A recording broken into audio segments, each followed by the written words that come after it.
Salve, salve, galera! Seja bem-vindo a mais um Pod de Trás da Cozinha. Meu nome é Rafael Guarnieri, host e criador desse podcast. Nessa temporada, uma saga que eu denominei de Sabores pelo Mundo. Nesse episódio, Caio Pardo vai me ajudar a dar esse tour pela Espanha, então seja muito bem-vindo, Caio. Muito obrigado, Rafael. É uma honra estar aqui, tá? Você é um cara que eu respeito muito na nossa área aí da gastronomia, então obrigado pelo convite aí, de verdade. Primeiro podcast? Primeiro. Eu gosto assim, porque o cara já fica... Quando ele começa já elogiando, você já vê que é o primeiro, porque aí ele quer criar uma sintonia com... Eu gostei. É novo. Caio, o que a gente tá pensando com essa temporada? Pra galera que tá assistindo, pra galera que tá... A gente tá precisando trazer pessoas para esse segmento, então... A minha contribuição que vai ficar para o futuro, eternizado e salvo aqui no YouTube, é como encantar, como a gente trazer. Bacana. Então eu criei essa temporada e penso em a gente falar um pouco da trajetória dos cozinheiros, como ele teve contato com as culinárias, falar um pouco da técnica, dos sabores, dos ingredientes. E para começar, eu quero saber como é que você teve contato com a culinária espanhola. Cara, é assim, eu tenho uma família espanhola, então o lado do meu pai ali é todo da região de Galícia, meu pai é espanhol. Nasceu lá, veio para cá na Guerra Civil, então meu avô trouxe primeiro ele veio sozinho para cá, e depois trazer a família, né? Primeiro se estabilizar, ter ali as condições boas para trazer toda a família para o Brasil. Você é filho de espanhol e primeiro veio seus avós. Exato. Eles vieram primeiro, conheceram um pouco... para ver se a gente não estava entrando numa enrascada, para depois vir seus pais. Seu pai, então, veio pequeno. Veio pequeno, 4 anos. Caraca, então o seu pai é mais brasileiro do que espanhol. Exatamente. Você pedir para ele falar um olá, que tal, já não... Ele não fala espanhol? Natural. Fala bem pouco. E você teve contato com seus avós? Tive. Então, linkando isso no meu contato com a gastronomia espanhola, teve muito ali... o pão com sardinha que meu avô fazia, sempre ali que a gente ia viajar e tudo mais. O meu pai ali sempre fazendo uma tortilha de batata com bastante cebola. Então, eu sempre tive esse contato inicial em casa mesmo, tá? Digo assim... Você ia na casa da avó, era culinária espanhola. Ela não era uma espanhola que já tinha se naturalizado brasileiro e fazia muita comida brasileira. Aquela comida raiz. Exatamente. E já foi te dando... Mas você já tinha esse tato para cozinha? Você acha que desde pequeno? Cara, não. Eu lembro muito dos momentos... Os mais marcantes era sempre ali quando eu tinha uma reunião familiar que minha tia fazia o pucheiro. Então, era algo que... A comida caseira, eu sempre tive muito esse interesse desde a infância, tá? Mas não, de fato, trabalhar com aquilo, ou falar assim, eu quero ser cozinheiro. Não, eu gostava muito, tanto que a minha outra avó era pernambucana. E, assim, a comida caseira dela, para mim, é referência, tá? Então, eu lembro uma cena muito marcante, era nas festas de final de ano mesmo, que minha tia Carmen fazia ali aquela torta galega, que é muito clássica ali. É uma torta de bacalhau, onde o azeite da própria cocção ali do bacalhau, ele vira a maciez da massa. E era muito legal que na Galícia tem a tradição de escrever sempre ali alguma coisa em cima da torta. E aí a minha tia sempre fazia uma mensagem ali de final de ano, era incrível. Então, a comida... espanhola, ela pegou em mim na parte afetiva, tá? Não muito antes da pretensão de ser um cozinheiro, de fato. Eu tinha sempre aquela rotina ali de, eu lembro do meu avô comendo pão com sardinha, que bacana, na viagem isso marcava. Então, isso sempre foi alguma coisa que me pegava. Isso é legal porque eu converso bastante com as pessoas e a gente sempre vê que usou a referência... ou porque a culinária é muito rica nisso, ou porque gostava de tal prato, então queria ir para o país, mas acho que é o primeiro convidado que eu converso que tá no sangue. Então, isso já me abre algumas perguntas aqui, mas linkando, e por que então cozinheiro? Tá, você comia muito bem, entendi, que tem duas comidas com bastante tempero, pelo que eu tô entendendo, Sim. né? A espanhola ali com bacalhau, sabor, e uma pernambucana. Pernambucana. Você cresceu muito bem. De referência, eu acredito que eu tive muita, né? Em relação à comida caseira. Escolher a gastronomia, para mim, foi um momento de muita dúvida. Eu, quando era criança, eu era uma criança assim que não... E até na fase de adolescência, eu nunca fui muito estudioso, não tinha muito essa habilidade na escola. Então, inclusive, eu repeti de ano na quinta série porque não tinha jeito. O meu negócio era brincar, me divertir, e o momento de concentração ali, matemática, essas coisas não me atraíam em nada. Então, chegou um momento que a gente tinha que escolher ali, né, no colegial. Então, pô, será que eu vou para a parte de humanas? História eu acho legal, geografia, essa parte mais artística. Pô, bacana. Aí fiz os vestibulares, mas não tinha nada que, pô, me atraía, que me dava aquela vontade de trabalhar para o resto da vida, né? De fato. E aí eu comecei com essas dúvidas. Pô, até que um amigo no colegial falou assim, meu, eu vou fazer gastronomia. Eu falei, cara, por quê? Me explica aí, o que é isso? Não, cara, quero ser chefe de cozinha e tudo mais. E claro que essa parte, ela puxa muito a gente, né? Pô, quero ser chefe de cozinha, quero, né, ter relevância, quero ser alguém importante, quero ter uma imagem. Mas, quando a gente entra no curso mesmo ali, de fato, você fala, não, peraí, eu sou um cozinheiro, né? Eu vou ter que ralar. Como é que funciona a questão de hierarquia? Os salários... Mas aí você já estava aprendendo lá, mas de bate pronto você se imaginou um chefe de cozinha, foi isso? Claro. Eu já imaginei. Foi isso que ali... te encantou, então, quando ele falou, eu quero ser um chefe de cozinha, você falou, peraí. Eu gostei desse negócio aí. Gostei desse negócio, achei legal essa ideia, com certeza. E com quantos anos você tinha quando você foi estudar, então, gastronomia? Você escolheu gastronomia, então? Escolhi, aí foi a primeira. Eu nem, normalmente, tanto que na minha sala... já da faculdade, as pessoas que estavam cursando já tinham uma outra faculdade, né? Era muito comum ali em 2008, então eu tinha 17 para 18 anos quando eu comecei o curso, né? Então, normalmente, a pessoa já estava saindo de uma administração e fazendo por hobby. Sempre foi uma faculdade bem cara. Então, naquela fase, era início, né? Ainda a cozinha não estava em ascensão, não tinha reality show, nem nada disso. Então... Era só quem gostava mesmo ou quem estava indo para um hobby por esse glamour do ser chefe. Você falou 2008 e eu acho que a gente já se encontrou em 2011 no ICI, não era isso? 2011, 12, né? Foi por aí. Então você começa a faculdade e já vai trabalhar na área? Já, na verdade, na faculdade mesmo eu já fui trabalhar em hotel. Fui fazer estágio em hotelaria, né? Trabalhei no Maxud Plaza durante um tempo. De lá, eu fui trabalhar no Buffet do Jockey, que era muito famoso na época, ali no centro, na Boa Vista, Alameda Boa Vista. Era bem legal, era um buffet super completo, aprendi bastante. E depois eu fui querendo diferentes experiências ali. Eu fui, porque...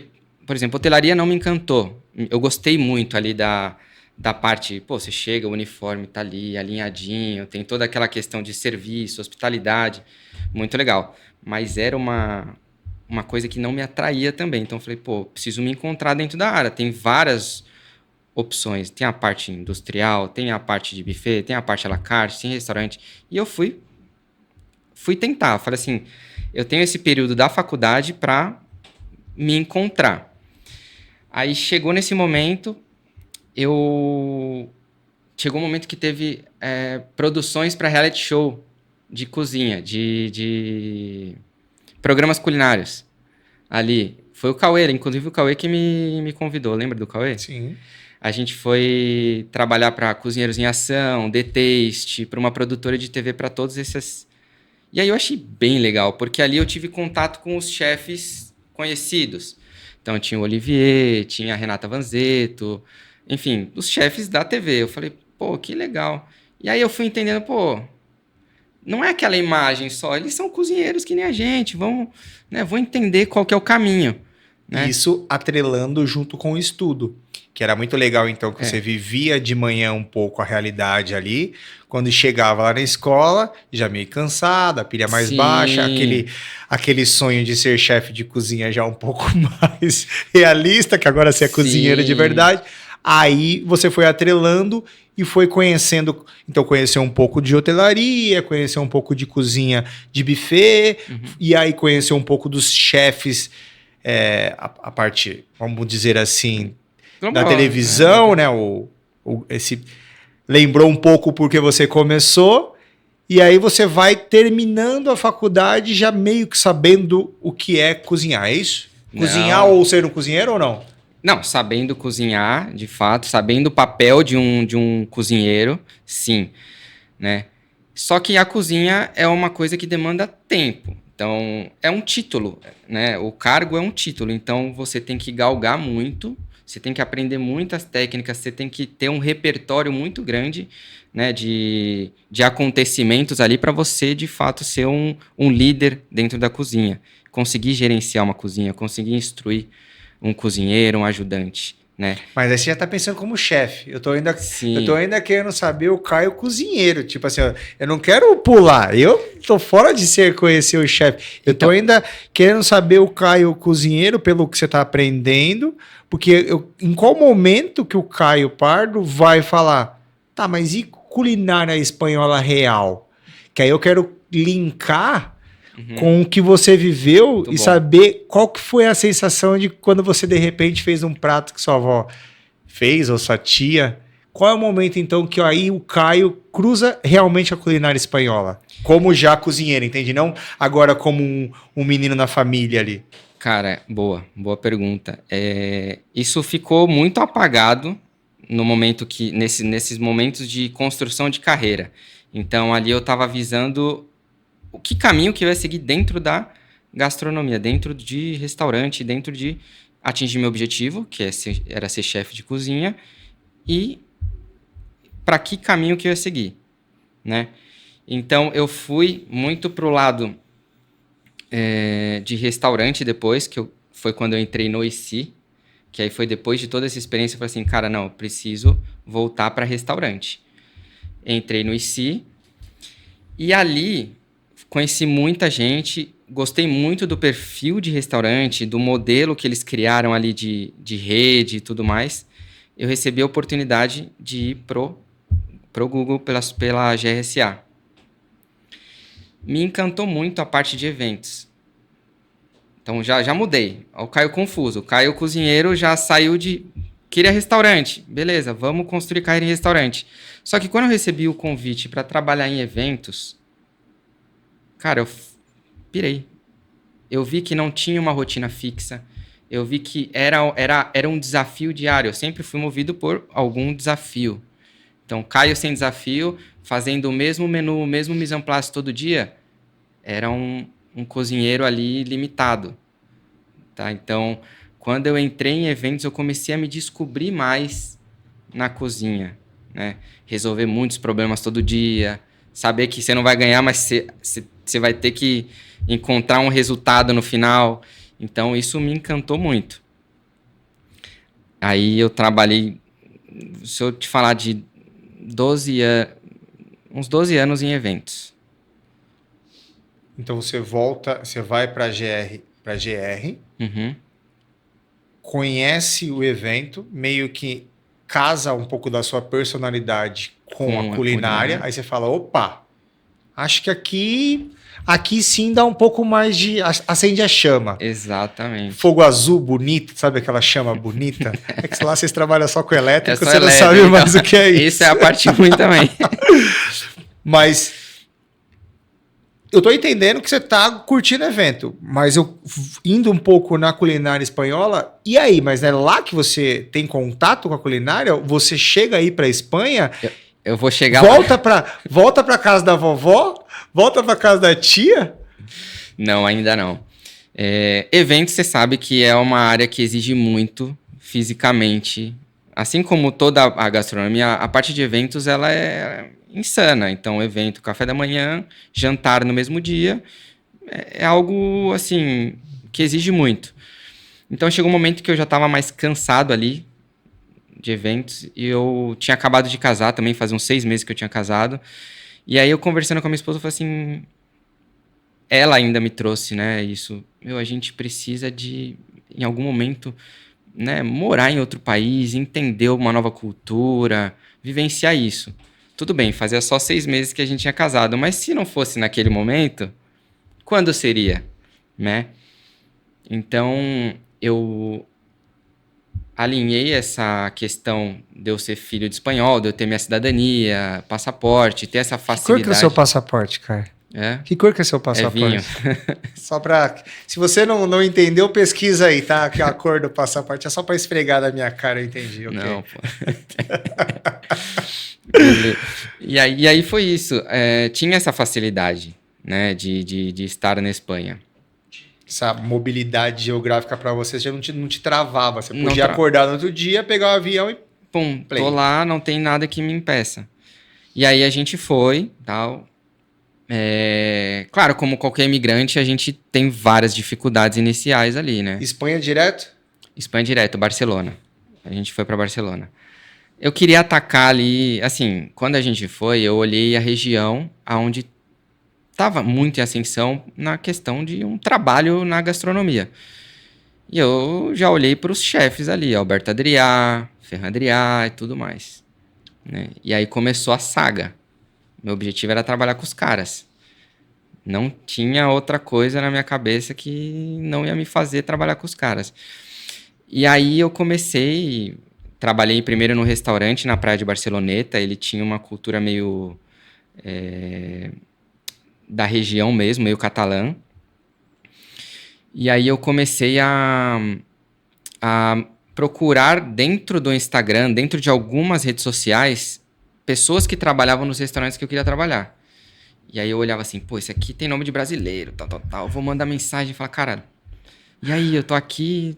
E comecei a mandar. Fui. E ó que eu sou bem tranquilo em relação a isso. Eu não sou muito, né, de fazer amizade fácil, me expor assim, mas, cara, comecei. Beleza. Mandei mensagem, nada de retorno. Aí eu vi lá, Paco Mendes, o chefe do Orra Santa, junto com o Alberto Adrià. Mandei mensagem pro cara. Aí ele me retornou, cara. Ele falou, vem aqui tal dia, a gente conversa. Falei, não. O chefe me mandou mensagem, eu mandei pra todo mundo. Ninguém quis. Cara, fiquei lá esperando boas horinhas, né? Um chá de canseira normal que a gente toma na entrada do restaurante. Mas assim que a gente conversou, expliquei minha história pra ele e tal, ele falou assim, tem uma vaga aí, quando você pode começar? Eu falei, amanhã eu começo. Ele falou, não, cara, calma. O mercado, ele é pequeno. Onde você tá? Ele me explicou. Eu falei, não, tô aqui assim, assado. Pergunta pra eles quando você pode e tal. E você vem aqui que a vaga é sua, fica tranquilo. Eu falei, caramba, cara, insano. Aí fui. Cheguei lá no restaurante. Uma estrela Michelin, já, na época. E eu não tive contato com o restaurante, assim, à la carte, a gente desenrola evento, você desenrola qualquer coisa. Não tem jeito, você cozinha... Você não se assusta tão fácil, né? Não. Porque você tem que pensar rápido em eventos, acontece qualquer coisa, você tem que fazer rolar. Exatamente, e eu observo muito antes, né? Então eu fico olhando a postura, como que a pessoa movimenta, como que ela age, qual que é o direcionamento. Então, para mim, essa parte é mais tranquila, me adaptar ao local, porque eu analiso tudo ali que vai me beneficiar ou que eu vou conseguir desenvolver. Beleza.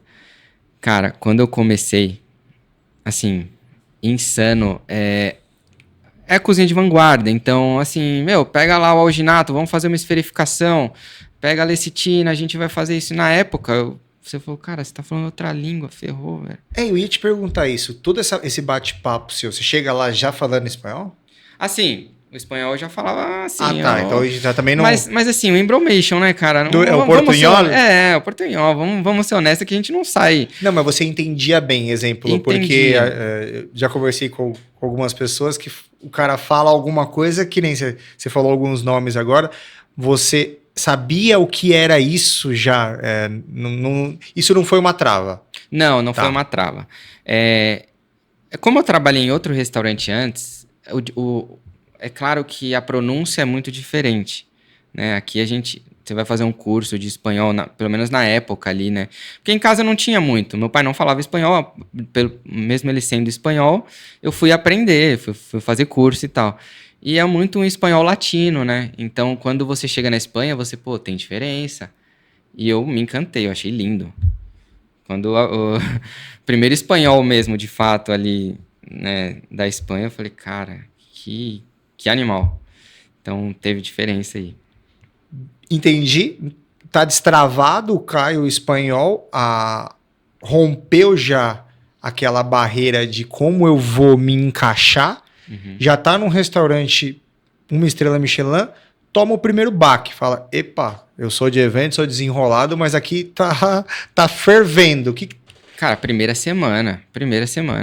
Eu acho que, olha, eu tive muito apoio da minha esposa, porque voltava todo dia falando, cara, o que eu vim fazer da minha vida? Não faz sentido. Por quê, Caio? Porque, cara, a pressão psicológica dentro de um serviço de 1 estrela ou de 2 estrelas, de 3 estrelas, assim, é muito forte, né? A gente fazia os briefings sempre antes dos serviços, e era algo que trabalhava muito a pressão de quem você está servindo, o nome de cada pessoa, como vai ser feito, o momento que você vai apresentar aquela carne, porque o cozinheiro também ia para o salão, né? A gente preparava o prato e mostrava ali, falava a história do corte do boi, explicava a técnica de cocção. A experiência era construída não só na comida. Então, isso era algo que eu não estava preparado, né? E não existe olha, amanhã você vai na mesa tal. Não, vai lá na mesa, cara. Tem que falar seu prato. Putz, agora sim? Tipo, agora sim, E vambora. mesmo você que estava começando já, você não começou tipo como ajudante, você já começa? Não, eu já comecei ou teve ainda uma ambientação? Cara, aí vou entrar na parte de hierarquia lá na cozinha, nessa cozinha que eu trabalhei, né? Ela era uma cozinha onde todos eram cozinheiros, tinham 2 subchefes e um chefe de parte. Então, todos eram basicamente o mesmo cargo, tá? Essa era a construção dessa cozinha. Claro que, assim, fazia-se muita movimentação. Então, um dia você está numa praça, um dia você está na confeitaria, outro dia você vai estar na Passa Fria, outro dia você vai estar no Jóspera, né? Então, cada hora tinha uma movimentação ali. Já pegando o gancho, você então fez facul aqui e trabalhou na cozinha brasileira. Quando você chega na cozinha espanhola, para eu tentar viajar um pouquinho, de maquinário que você vê, que você já falou, opa, esse daqui eu não tinha visto. O Josper você já tinha visto aqui? Já tinha visto aqui. Eu achei, não fugiu muito, tá? Então, fritadeira, chapa francesa, tinha muito indução elétrica, era uma indução super potente.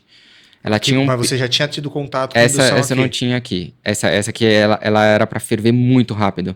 Ela tinha um pininho para cima, se afundava a panela, ela fervia muito rápido.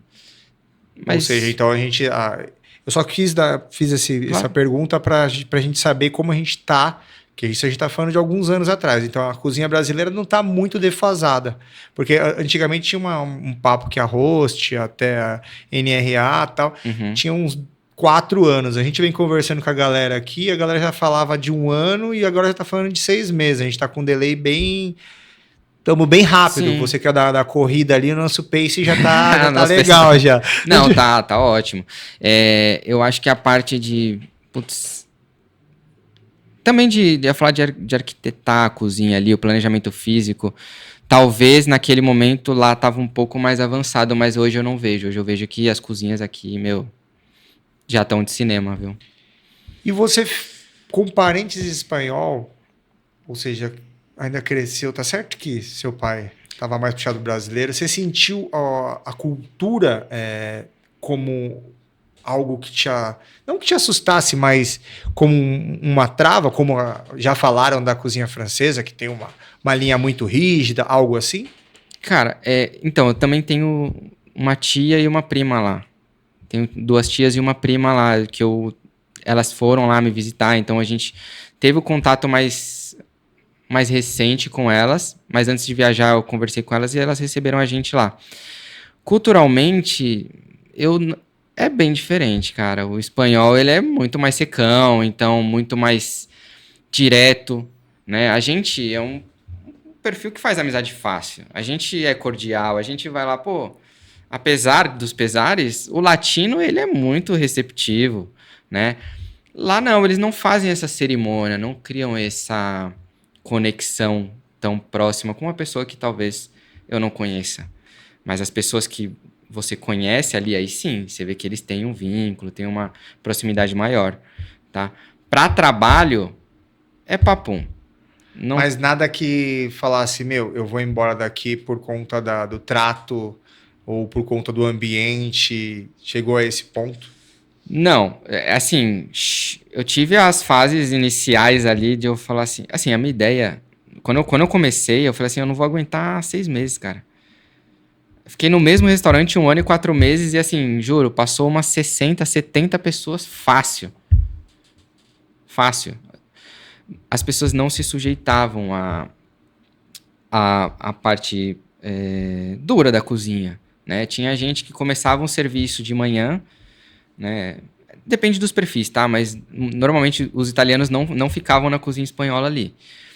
Chegava de manhã, a gente trabalhava o dia inteiro, né? Então era de manhã, fazia um descanso à tarde e terminava e fazia o serviço da noite.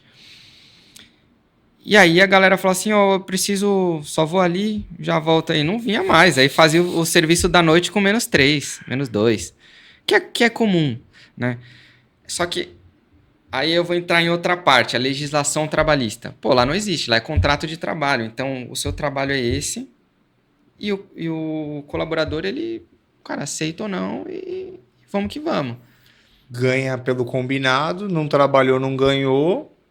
E já Fica meio que ruim um pouco pro empregador, que também o cara some, mas o cara também fica livre, que ele sai desse daqui e já começa num outro também. Exatamente. Tá, entendi então que você tá num restaurante, já tá ambientado, tá bala, já tá falando com todo mundo, já tá gostando, porque você já tá 1 ano e pouco. Sim. E agora vamos um pouco pra técnica. Você... Aqui eu não sei, eu não manjo muito de cozinhar, mas entendo que você faz gastronomia, entende um pouco das técnicas, por algumas outras conversas já entendo que a francesa embasa muito algumas falas, alguma brigada de cozinha e tal, mas você chega lá, o que tem na cozinha espanhola que, poxa, Rafa, exemplo, esse prato aqui é típico, a gente que chega lá tem que aprender alguma coisa. Tenta pro Rafael, que não conhece nada de cozinha, se ele for fazer algo que é espanhol, se eu for fingir um dia, chamar a galera em casa e falar, não, que eu vou cozinhar espanhol aqui pra você, fazer uma cozinha espanhola, o que seria? Cara, em resumo, o que você falou faz muito sentido. A cozinha francesa é o que determinou como seria uma cozinha profissional. Então, as técnicas, elas derivam muito dela. Tá? Uma coisa que a cozinha espanhola tem, uma técnica que é bem marcante da cozinha espanhola, é o sofrito. Sofrito é um refogado, né, que ali você coloca cebola, alho, tomate, até mesmo pimentão, e vai refogando até desmanchar. Ela é uma base para paellas, os arrozes, né, que eles chamam, os arroces. Então, o sofrito é a base. Se não tiver um sofrito, não tem cozinha espanhola, vamos dizer assim, tá? Então, tem as emulsões, então os aiolis, coisas que são clássicas ali da cozinha espanhola. Tá? Isso para você no começo, tranquilo. Quando você chega, você tem, não sei quanto tempo já faz, quando você sai daqui, a base que você sai daqui, quando você chega lá e encontra esses pratos ou essas bases, vamos chamar assim, tranquilo. Até aí nada assustador, de boa. Cara, nada assustador, assim. Foi bem bem de boa. Quando eu penso num prato espanhol, posso estar falando arte, você falou já paella. Paella? Paella. Paella. Paella, aí vai ir muito pro lado argentino, pro lado latino ali. Só porque você aprendeu o espanhol de lá, agora você fica Então. corrigindo, entendi, tá? Você viu como é que é, né? Depois que os caras... Mas quando eu lembro de algum... É original da Espanha, né? Não tô Sim, sim, falando sim. arte. Não. Quando você faz a sua paella, você não sabia. Acredito que você não fazia aqui no Brasil. Cara, fazia, mas era completamente Tem uns mitos abrasileirada, também, né? Não tem uns entendeu? mitos aí que cria-se hoje várias paella. Sim. Não, mas você pode falar paella normal, cara, não se prende. Mas, então, eu fazia, mas assim, tanto que eu aprendi na época, sei lá, na faculdade, ou que eu via de referências aqui, não era a paella de fato ali com arroz bomba, que você faz um sofrito, né? Era basicamente um arroz ali que a gente improvisava e com um açafrão. Falava, tem um açafrão ali, o pistilo de açafrão, tá ok. Mas não, cara. Então, eu aprendi de fato a paella, os arroces lá na Espanha. Isso não foi aqui, não. Se eu comer uma paella lá e comer uma aqui, eu vou saber. Eu digo não na construção do prato, eu digo sabor. É totalmente diferente? Hoje você consegue comer uma... Hoje, a gente tem restaurantes incríveis aqui em São Paulo que fazem a paella, o Oscar Bosch, o Tanit. Meu, você vai lá, você vai comer uma paella incrível, entendeu? E ele também é espanhol, então tem ali, ele é catalão, né? Então, né? Hoje a gente em São Paulo que São Paulo vai passar já bem. Consegue. É. E você falou açafrão, você falou? É.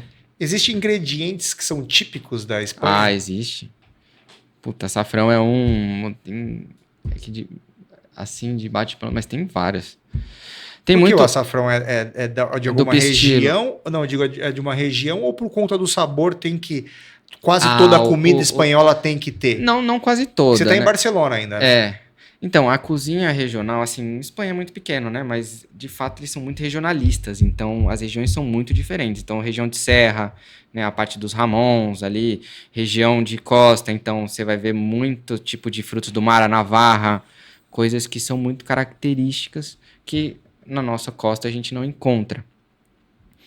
A parte de hortifruti, a gente tem aqui no Brasil tem uma gama gigantesca. Lá prende mais para a parte mediterrânea. Então, batata, cebola, tomate, pimentão, aspargos, e não foge muito. Tem algumas outras coisas, mas não foge muito.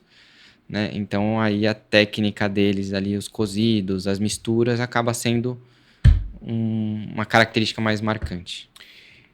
Quando eu conversei com outros chefes de cozinha profissional, quando vocês desenham esses pratos, eu fico vendo vocês ali na cozinha, aquele barulho de cozinha, sai um prato bonito que vocês têm que apresentar, e eu tento cruzar isso com a cozinha industrial, de forma a como você acha que dá, se já existe, então... Eu pego um prato, uma culinária que tem aspectos próprios dela ali da região, que seja, mas vamos pegar do país, e eu tenho que fazer isso em grande escala. A Espanha, você presenciou isso? Hoje na sua vida você consegue ver isso acontecendo de forma a não quebrar muito o resultado final? O resultado final e tirar um pouco da cultura, porque de repente a gente faz algo que fique tão artificial que o cara, de repente, come, eu vejo muito o Jacan comendo algumas coisas, ele acaba com tudo e fala, isso aqui não tem nada a ver. Você presenciou alguma coisa desse tipo? Eu acho que o grande desafio de escalar uma comida dessa realmente é a limitação do criador ali, da pessoa que está planejando aquilo, gerindo a escala desse prato. Porque a gente tem muitos preconceitos. Eu mesmo, de fato, isso não... Eu vou fazer num forno combinado, mas eu preciso de uma brasa. É uma cozinha industrial, mas eu não consigo ter uma brasa numa cozinha elétrica. Tá, mas como que eu vou agregar o sabor da brasa com o que eu tenho? Entende? Mas você já pegou num ponto que eu acho que eu não conhecia. A cozinha espanhola tem esse B de brasa ali no fundo é característico? Tem. Por isso que você falou do Josper. E eu vejo bastante Josper mesmo em algumas cozinhas e vejo até alguns pimentões lá dentro. Veio na imagem. Cara, tem muito. A paella mesmo, vou dar o exemplo que eu mencionei sobre ela. Era feito na brasa. Ali, o fogo forte da brasa, colocou ali o tacho e começou. Então, querendo ou não, aquela fumaça, tudo que vai transmitindo pra paella é isso. É um pouco dessa brasa, é um pouco disso. Então, num forno, numa cozinha industrial, dando exemplo aqui, eu vou usar um fogão elétrico, né? Talvez eu não consiga colocar um tacho nesse fogão elétrico, então eu vou ter que acabar utilizando uma panela baixa, que tem uma condução diferente do tacho. Então, tudo isso tem que ser pensado para você atingir o resultado final, que é o mínimo de, né? Tem que ter aquele padrão, senão eu não posso nem chamar de paella, eu tenho que chamar de um arroz, algum arroz. Não, mas já faz muito sentido e acho que responde bem a pergunta. Ou seja, industrializar em grande escala a comida espanhola, o grande limitante é aonde se prepara pelo fato de... Agora eu entendi. Quando você fala do tacho, é aquelas panelas grandonas, assim, sim, que espalha, deve ser então para espalhar fininha, bem o alimento, para você conseguir ter vários... Cocção rápida, tem que ser fina. E tem que ter um pouco dessa brasa, até mesmo pelo o aroma ali da coisa se misturar ao sabor. Boa, eu nunca tinha pensado nisso, falar a verdade pra você. Pra mim, o forno Rational, ele conseguia fazer tudo. Coloca lá e sai o resultado. Tem até defumador lá que você pode pôr lá dentro. Tem. Mas ainda você acha que você é da vanguarda? Eu acho que a gente não pode fazer uma coisa na essência dela, né, mudando completamente como eu vou fazer, entende? Não vai ter a essência, ela vai ser próximo daquilo. Entendi. Quando você chegar na Espanha, que ano? 2017, dezembro. 17. Você voltou agora depois ou não? Mas você tem contato com o pessoal da Espanha? Tenho. Você acha que nesse período, vou colocar arredondar para 10 anos, você vê a culinária espanhola mudando, se ajustando? Você já falava que lá já tinha um problema de mão de obra. Problema. Não, mas aqui já é problema. Nem é problema, né? Não era. Mas você viu alguma evolução, digo até no quesito de equipamento, mas o que mudou ou não, Rafa? A cozinha espanhola, para mim, se eu voltar lá e falar que eu quero cozinhar, é a mesma coisa, tá meio que preso. Não, Rafa, teve um chefe de cozinha X que tá tentando modernizar. Eu gosto de fazer essas perguntas que você não espera. Por isso que eu não faço briefing. Não, boa. Não, é assim, com certeza, assim, o Alberto Adrià, eu vou dar o exemplo porque eu trabalhei com o cara, assim, ele tá 24 horas pensando em técnicas, em coisas diferentes, ele usa coisas improváveis para você como equipamento, sabe? Que hoje é comum você ver uma furadeira lá na cozinha, você vê, enfim, ele saía muito da curva para fazer um pão crocante, entendeu? Usando uma bomba, uma seringa, coisas que... Assim, cada hora vinha uma coisa e eu falava assim, caracas, cara. Então, não digo que tenha tanta mudança em relação a forno, a fogão, essas coisas. Mas para fazer o prato ali, alguma ferramenta criada, com certeza, se eu for hoje na cozinha do Enigma, né, que hoje é o único restaurante que ele tá ali de frente, eu vou encontrar, sei lá, coisas improváveis. Sabe? Para fazer um molde, sei lá, o cara pode usar um lustre que ele viu aqui. Ele é nesse nível? É nesse nível de criação, cara. Enigma. Em Barcelona? Em Barcelona. Quando eu for lá, eu vou usar seu nome para tentar... Dependendo quem tiver lá, dá pra... Vou te cobrar isso. Pode lembrar. O que da culinária espanhola... Você já foi criado por espanhóis, já tinha uma base, foi para lá, aí viu na prática real os pratos, os temperos e volta para o Brasil. Quando você chega aqui, você sente alguma influência da cozinha espanhola na brasileira? Digo até De repente você foi para Pernambuco, viu que o pessoal usa coisa, você fala, meu, isso aqui... Cara, eu vou Porque eu digo por ser um país com espanhol, italiano, a gente tem uma... Não é um país tão fechado, a gente tem muita gente que vem de outros países para cá, como na época do seu pai, do seu avô. Cara, vou falar desde os bolinhos, que são os tapas. Acho que todos os tapas a gente tem ali um pouco disso no nosso boteco, no nosso bar. Tapas são pequenas porções ali que você vai no bar e você vai comendo.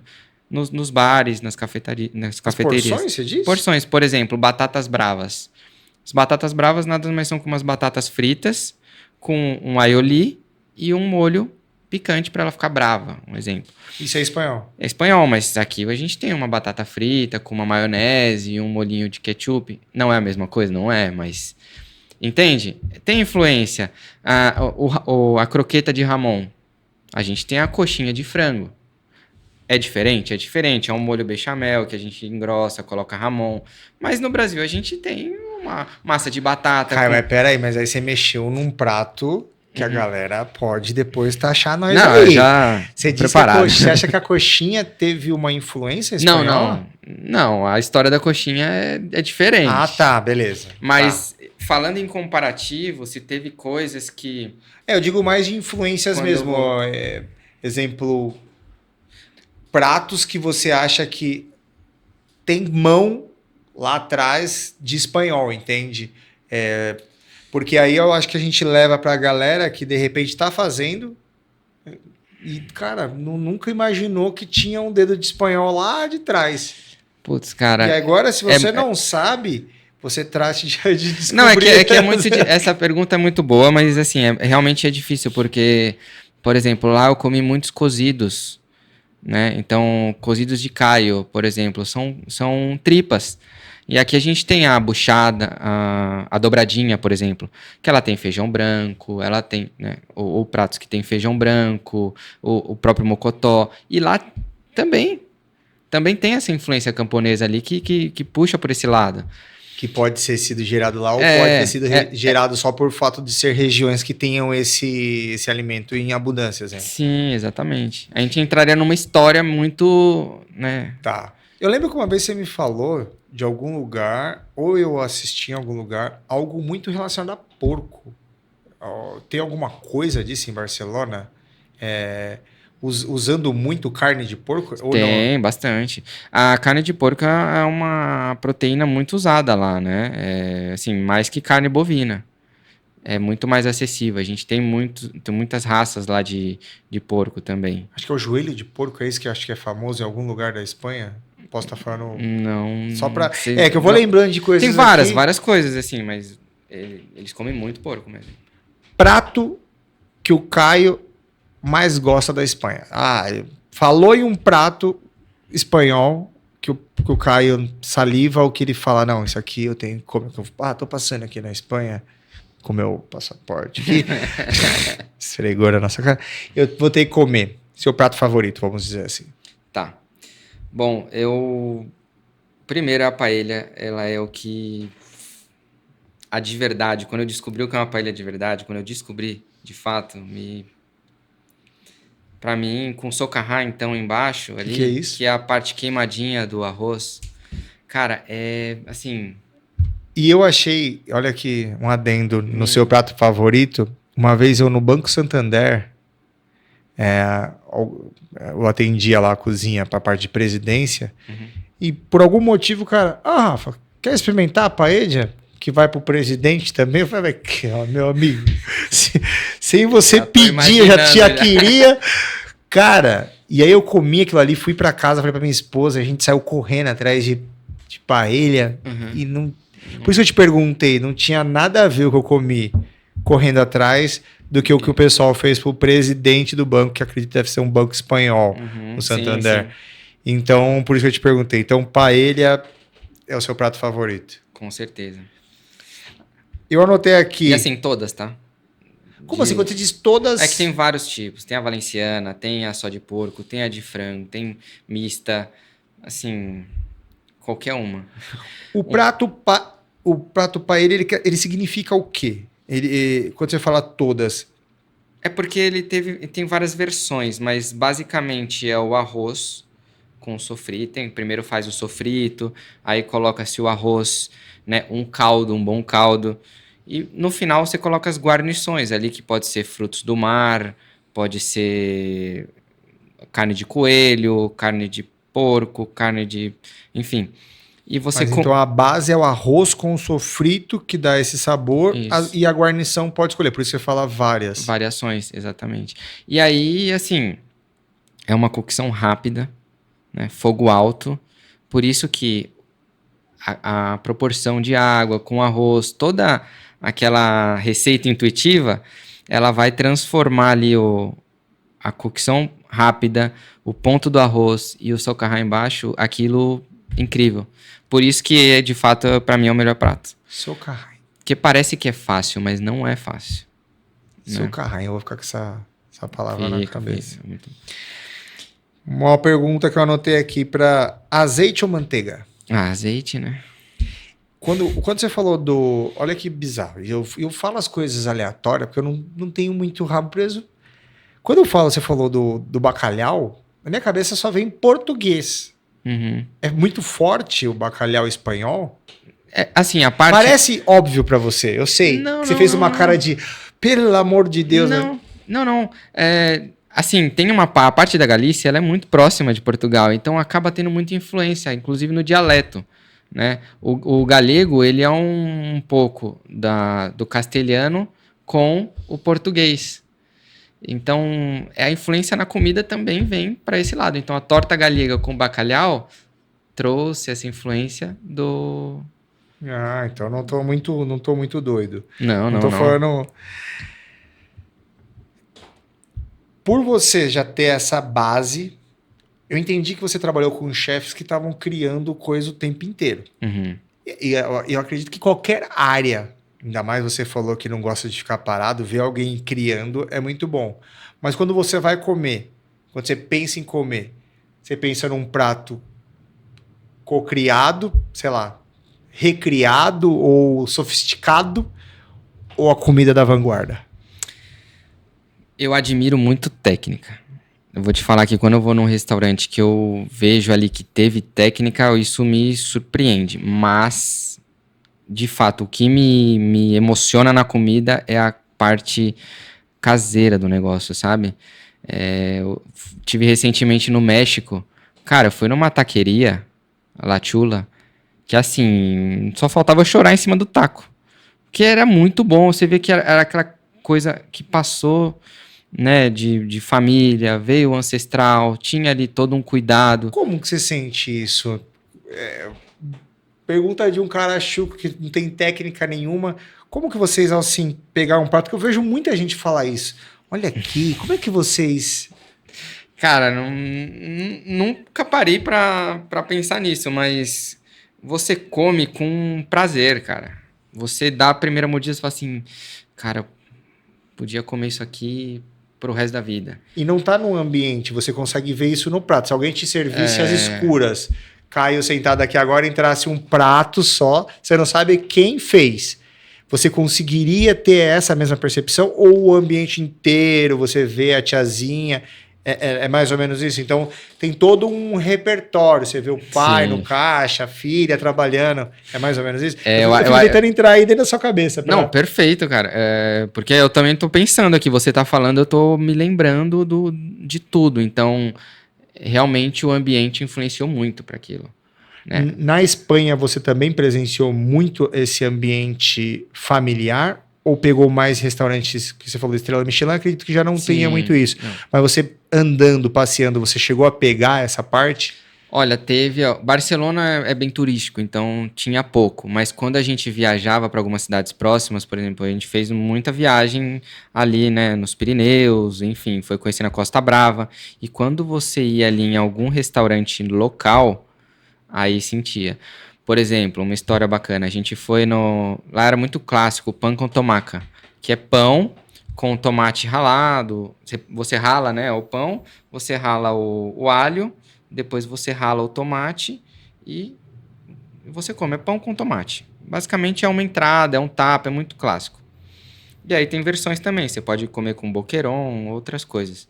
A gente foi num restaurante e aí a tiazinha trouxe assim, um pão, uma baguete, 2 tomates roseta, um dente de alho e o ralador.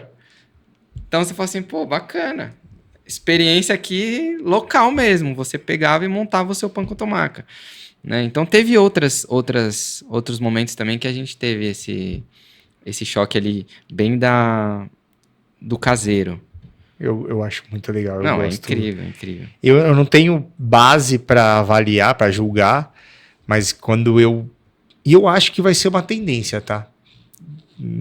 Isso é palpite de quem não Uhum. conhece de culinária, mas eu acredito que, como tudo é cíclico no mundo, eu acredito que a gente vai começar a ir Voltar. atrás disso, atrás da cultura. Eu sei que é muito difícil para a galera se manter em questão financeira limitado, né? Que o Uhum. cara é pequeno, ele atende poucas pessoas, Sim. mas eu acredito que a gente vai. Há uma tendência para isso.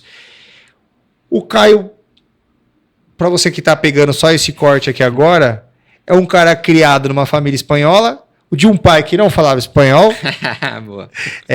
mas cria-se um paladar sabendo o que é um pouco Uhum. o que realmente rege a comida espanhola, aprende meio que a profissão, vamos dizer assim, pelo destino, vai Sim. para a Espanha, trabalha aqui um pouco, vai para a Espanha, entende um pouco mais da cultura, do que é ser direto, do que é uma brasa fazendo os pratos, conhece um Uhum. pouco da culinária, volta para o Brasil e ainda você é cozinheiro ou já chega. Porque hoje tá muito. Hoje não, já há muito tempo tem esse papo chefe e cozinheiro. Mas você volta para o Brasil e vai fazer o quê?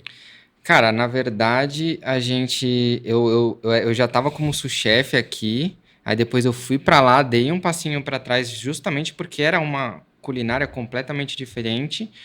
E voltei com uma bagagem técnica muito forte, né? Eu acho que esse 1 ano e 4 meses. Imagina que eu tava do lado de um cara que diariamente trazia inovações, criatividade, furava todas as bolhas que existiam, né? Enfim, sempre com prêmios, pressão. Então, me ajudou muito em questão de lidar com as pessoas, lidar com pressão, lidar com a criatividade, a inovação, tudo isso. E aí eu voltei, né? A gente voltou, tanto eu e minha esposa, a gente decidiu voltar, mesmo que não fazia mais sentido morar lá, e a gente queria voltar para o Brasil também. E aí eu fui ver o mercado. E aí eu fiquei de cara, assim. Falei, cara, eu vou demorar um tempo para me recolocar. Por Sim, quê? porque eu imaginei que seria prático, assim, pô, não, voltei com a bagagem que eu tava, mas é muito específico. Eu tinha que entender o mercado brasileiro, saber qual que eram os caminhos. A vaga, teria que ter vagas ali. E eu senti muita dificuldade. Então eu comecei a fazer pesquisas e tudo mais. E acabei voltando para eventos. Eu achei que você ia falar, voltei para um restaurante espanhol, virei chefe de cozinha, quase Não, eu dono. tinha, eu tinha duas possibilidades. Ou eu tentaria empreender, ou eu voltaria para o mercado. Empreender sempre foi um sonho, então em algum momento vou ter essa. Eu me imagino tendo essa mudança. Mas naquele momento eu precisava voltar para o mercado de trabalho. Eu falei assim, cara, agora não quero arriscar também questões de medo, receio ali de empreender. E foi um pré-pandemia também, quando eu voltei, né? Fui trabalhar com eventos, foi muito legal também, que eu peguei um eram eventos muito personalizados ali para construtoras, é algo muito, exigia muito daquilo que eu aprendi no Michelin, sabe? Daquela precisão, o público muito classe A. Então, fui para essa linha. E aí, logo depois, eu recebi um convite para voltar para GRSA no Google, com o Felipinho. O Felipinho me ligou e falou assim, Caio, a gente tá com essa vaga aqui e tudo mais.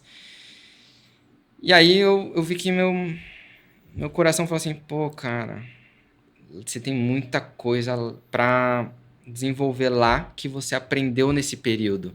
Eu comecei a imaginar a equipe, eu comecei a imaginar menu, eu comecei a imaginar desafios. Eu falei assim, cara, eu acho que é o momento de eu Você virar chefe. lembrou de quando você estava lá e as coisas que você podia atrelar totalmente. Podia. Porque você fala que trabalha com um cara que inovava o tempo inteiro. Uhum. Eu acredito que você criou tanta base que quando você volta, você fala, cara, eu posso fazer diferença, né? Exatamente, eu me senti exatamente como você resumiu. Eu acho que eu tenho um potencial de trazer diferença muito, de trazer mudanças muito, muito boa, né? Aí foi na volta da pandemia que eu fui para lá, quando a pandemia estava acabando. Tava acabando a pandemia, eu fui para lá. Como cozinheiro. Não, como sous-chefe, de novo. E aí, quando Só que para você. cuidar das operações ali, eu era só de eventos e aí eu voltei para cuidar das operações.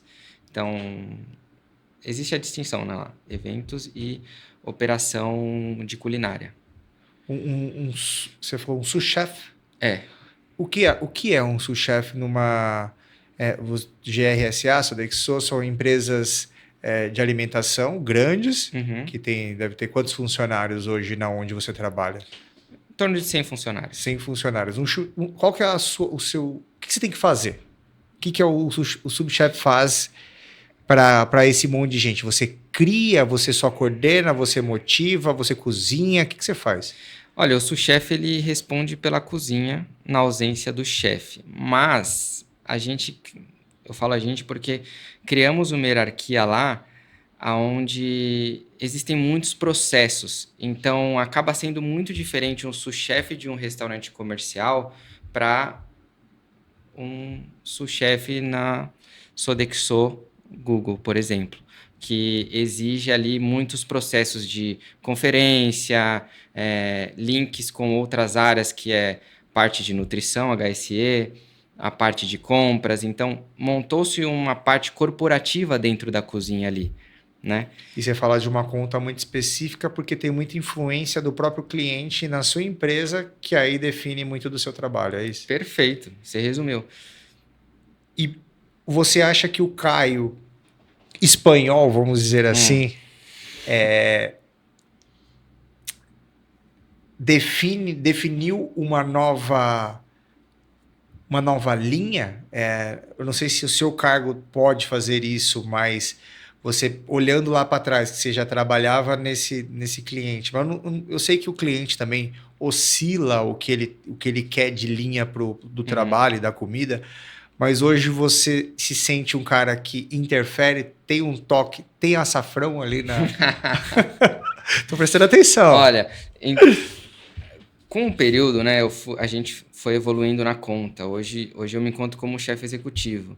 Eu acabo não influenciando muito na parte culinária para cuidar do business. Então, toda a parte de negociação, de planejamento físico, projetos futuros, eu acabo sendo mais envolvido no meu conhecimento culinário para determinar as estratégias do que de fato determinar um menu, determinar algumas coisas desse tipo. Então, foi importante tudo isso para chegar até aqui. E você se imaginava, Caio, hoje? Então, eu não sabia que você tinha esse cargo. Aquele cara que. Gastronomia? Chefe de cozinha? Peraí, chefe de cozinha para chefe executivo. Então, hoje, aparentemente, você está mais fora da cozinha do que na cozinha. Você está mais no escritório, num PC. Exatamente, Você cara. se imaginava aí? Não imaginava. Eu imaginava que o chefe de cozinha ia ser sempre aquele cara ali de doma, dentro da cozinha e tudo mais. Essa virada de chave, ela demora, né? De você entender a parte administrativa da cozinha, porque você começa pela arte. Alguma coisa te pega dentro da cozinha ali que você ou ama ou se odeia. E se você continua é porque você gosta daquilo, né? Eu tenho muito isso. E eu fui descobrindo o Caio administrativo, o Caio que tem que se concentrar, o Caio que tem que entregar uma planilha, entregar um projeto, passar um custo e tudo mais. né? É algo que o Caio não imaginava, o Caio de cozinheiro. Acabou o nosso tempo. Você achou que passou rápido ou não? Passou Falei pra você rapidinho, que era um cara. bate-papo. Muito rápido. Então, se você não é inscrito ainda, aproveita esse bate-papo que eu fui lá na Espanha, lá em Barcelona. É um voo direto? Pode ser direto. Ah, ainda bem que tinha voo direto, que eu não tinha que Depende, fazer depende escala. do budget. Eu fui buscar o cara lá para trazer esse bate-papo para vocês. Então, clica aí no botão de se inscreve, dá uma curtida, porque é assim que você ajuda a gente a, pelo menos, eu saber se eu tô no caminho ou não. Caio, eu quero te agradecer demais, cara. Espero que você tenha curtido aí o bate-papo, que eu tenha feito algumas perguntas legais, pelo menos. Cara, eu que agradeço demais, assim, foi... Claro que no começo eu fiquei um pouco nervoso ali, é uma coisa nova, até me expor, assim, eu te falei, né, um momento... mas acho que é super importante e vai ficar gravado aí pra galera ver O que eu acho pra mais sempre, né? legal é que a gente que tem filho, muito do que eu faço aqui num trabalho solo, assim, é deixar isso, sabe, salvo mesmo. Tem vários vídeos, às vezes a gente tá procurando coisa no Sim. YouTube, a gente vê uns vídeos antigos, assim, que você fala, Uhum. nossa, como era arcaico. Eu acho que a gente tá deixando um tequinho nosso aí. Porra. Então, se você tá vendo, filhão, nossos filhos, como é o nome do seu filho? Vicente. O Vicente e o Joaquim. Aí. Se vocês estiverem vendo esse vídeo daqui a alguns anos, esse foi o nosso bate-papo sobre culinária espanhola, sabores pelo mundo. Caião, Animal. Obrigado, valeu. Rafa. Valeu. Até mais.